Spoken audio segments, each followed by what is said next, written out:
I've been thinking a lot about how I should respond to what is happening in Palestine and Israel at this time, especially as I go on my own journey of healing.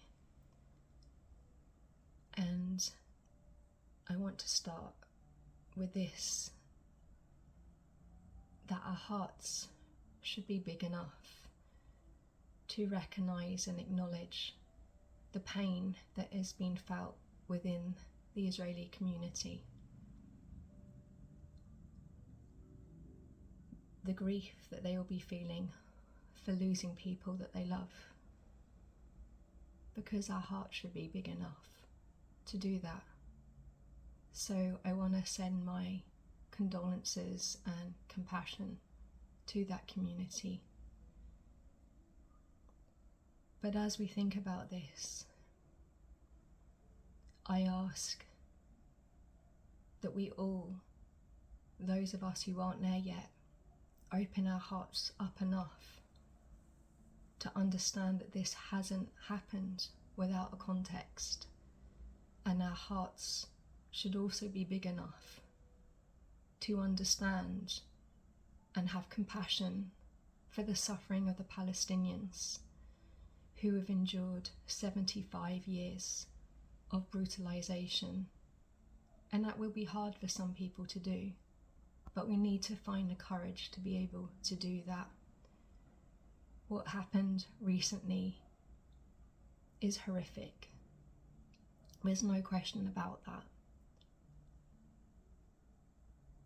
But like I said, nothing happens without a context.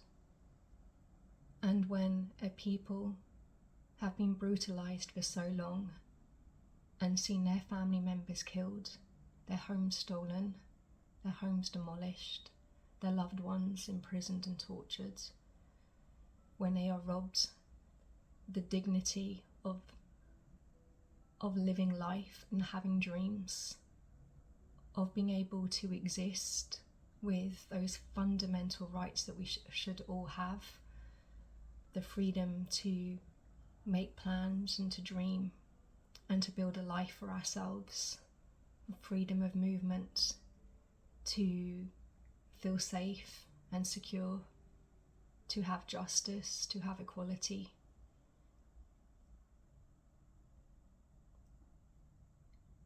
When people are denied all of these things, when people have suffered their own trauma, some of those people will break in a way that will cause them to act in a way to cause others pain, so that other people will feel the pain that they feel.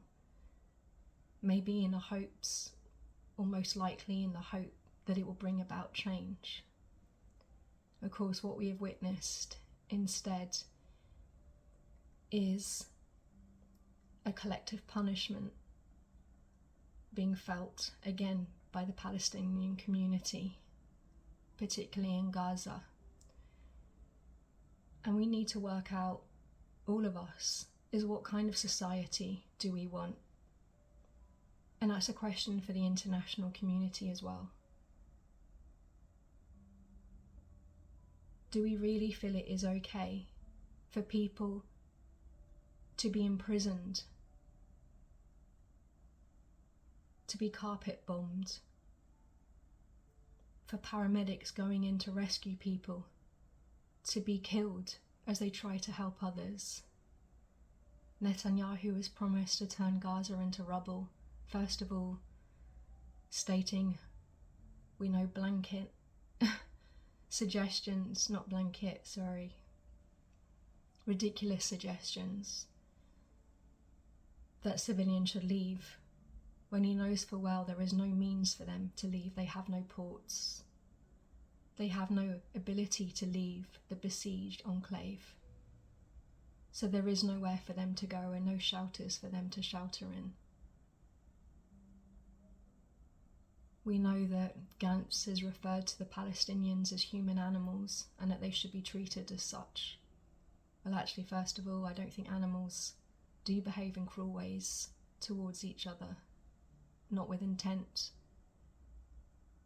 But we need to ask ourselves whether we think that collective punishment is right and just, and what does it mean for us as an international community if we allow it to continue? What does it mean for every single one of us? What does it mean when we don't demand the oppressor to comply with international law? What does it mean when we can only feel the pain of one side and ignore the suffering that they have inflicted on another people for so long? So this is my message. I guess the way that I want to respond is for people to do all they can, but from a place of love and compassion and that desire for a kinder, fairer world. To ask others to open up their hearts so that we can see a different ending. An ending that won't stain our conscience as a species or continue to stain, but rather respond differently, to start dealing with the root causes, addressing those, to hearing the concerns of the Palestinians. A place in which Israel is told that it's not okay to continue to violate with total impunity these laws.